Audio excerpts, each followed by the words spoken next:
సంఘాలు ఐక్యం ఉండాలి అంటే ఐక్యం అనేది ఆ బ్రహ్మదేవుడికి వచ్చిన అవుతుందో కాదో కలియుగంలో మాత్రం నాకు తెలియదు. కానీ సమస్య మీద పోరాడడానికి మాత్రం సంఘాలందరూ ఏకం కావాలి. ఇది వాస్తవమైన విషయం. ముందు ఒక మాట ఇంకొక మాట మాట్లాడే నాయకులు ఉన్నారు, అది పక్కన పెడతాం. ఇప్పుడున్న సమస్య ఏంటంటే ప్రభుత్వం బ్రాహ్మణ పరిషత్తు ఒక పిలిపించింది. ఏమని? అందరూ సంఘాలు నోటిఫై చేసుకోము, దయచేసి మీరు సంఘాలలో ఉన్న నాయకులు రిజిస్ట్రేషన్ అయిన సంఘాలు ఆ యొక్క బ్రాహ్మణ పరిషత్తుకి వెళ్ళి ఒక నోటిఫై చేయండి మా సంఘాన్ని అని ఒక లెటర్ ఇవ్వండి. ఎందుకు ఇవ్వమంటున్నా అంటే మేము మాట్లాడితే 1000 సంఘాలు ఉన్నాయి, 100 సంఘాలు ఉన్నాయి, ఎవరు ఇష్టం వచ్చిన సంఘాలు వాళ్ళు పెట్టుకుంటున్నారు అనే ఒక కాకుండా ప్రభుత్వమే మన సంఘాన్ని గుర్తించే విధంగా మనకు అల్టిమేట్ బ్రాహ్మణ సంక్షేమ పరిషత్తే మనకు ముఖ్యం. మనకి ప్రథమ పౌరుడు ఎవరంటే మన బసవరాజ్ సీనన్నది. కష్టం వచ్చినా నష్టం వచ్చినా కొట్లాడినా ఏది చేసినా ఆయనతోనే మనకి ఆయన వేసే ప్రతి అడుగు మన జాతి మీద ఆధారపడి ఉంటుంది. ఎందుకంటే కొంతమంది నాయకులు కలుషితం చేయాలని చూస్తారు, ముఖాలు చూస్తారు, పొట్టు పెడతారు, అన్నాడు వేరే ఆడతారు. ఏదైనా సమావేశాలకైనా ఏదైనా రాష్ట్రం కూడా జరుగుతున్న కార్యక్రమంలో ఒక సంఘం లేకుండా ఇష్టం వచ్చిన సంఘాలను పిలుచుకొని అది రాష్ట్రం నీ సంఘం ఉంటే నువ్వు పిలుచుకో, వద్దనం నీ ప్రత్యేక సంఘం నువ్వు ఎవరినైనా పిలుచుకోవచ్చు. కానీ ఒక రాష్ట్రానికి సంబంధించిన చర్చలో ఉన్నప్పుడు కానీ సమావేశంలో ఉన్నప్పుడు కానీ అన్ని సంఘాలను పిలవాలి, అది నీ బాధ్యత. ఇంకోటి అన్నీ కూడా ఆ సభకు వెళ్ళేటప్పుడు ఒకసారి చూసుకోవాలి. ఎందుకంటే మేము ఆయన మీద ఆధారపడి ఉన్నాం, ఆయన మీద ఎంత నడుచుకున్న వాళ్ళం. ఇప్పుడు మమ్మల్ని అవమానపరిచినా ఆయనను అవమానపరిచినట్టే, ఆయనను అవమానపరిచినా మనల్ని అవమానపరిచినట్టే. ఇదంతా బ్రాహ్మణుల యొక్క దాని మీద ఉంటుంది. ప్రత్యేకంగా పార్టీలు ఇవన్నీ తర్వాత, జాతి ముఖ్యం మనకి. కాబట్టి దయచేసి ఇది ఒకటి విషయం గ్రహించండి. ఇంకో బాధాకరమైన విషయం అయితే ఏంటంటే ప్రభుత్వం ఏర్పడి 3 సంవత్సరాలు అయింది. సరే అది వదిలేద్దాం. బ్రాహ్మణ పరిషత్ ఇచ్చి కూడా 4 నెలలు అవుతుంది. ఒక్క వ్యక్తి అయినా లబ్ధి పొందారా? ఒక చేయకండి లబ్ధి పొందినవారు లేదు. మరి ఆశ ఉందా అంటే వాళ్ళు ఇచ్చే 60 కోట్లు అని అంటున్నారు. 30 కోట్లు ప్రభుత్వానికి ఇచ్చామని 30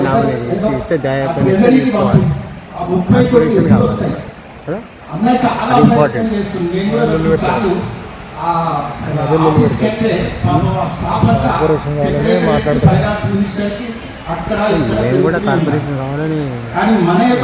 చెప్తున్నాము, కానీ గవర్నమెంట్ ఒప్పుకోవడం లేదు. అన్నిటి కార్పొరేషన్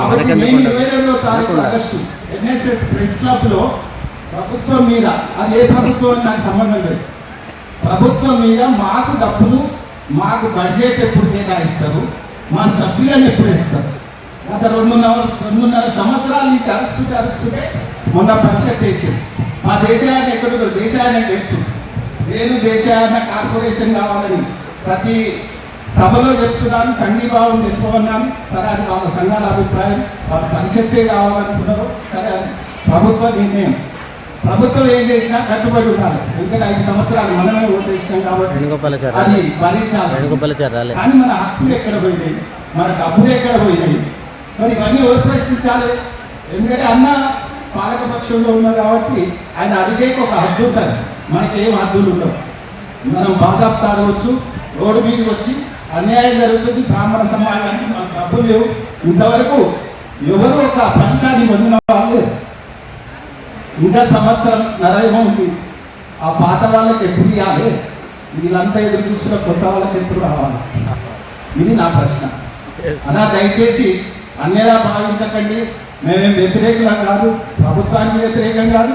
మా హక్కును సాధించుకోవడానికి ఏ ఉద్యమైనా ఏ కార్యక్రమమైనా చేసడానికి సిద్ధంగా. మీరందరూ కలిసి రావాలి, కలిసి వస్తారనేది మీ హక్కు తెలుసుకోవాలి. ఎందుకంటే కష్టం మనది. ఓట్లు వేస్తున్నాం, ట్యాక్సులు కడుతున్నాం, అన్నీ చేస్తున్నాం. కానీ ఆకలితో మలబల మారుతున్నాం. అందరికీ కార్పొరేషన్ ఇచ్చింది గుర్తుపెట్టుకోండి. ఒక బ్రాహ్మణ సమాజానికి కార్పొరేషన్ లేదు, అదో సొసైటీ.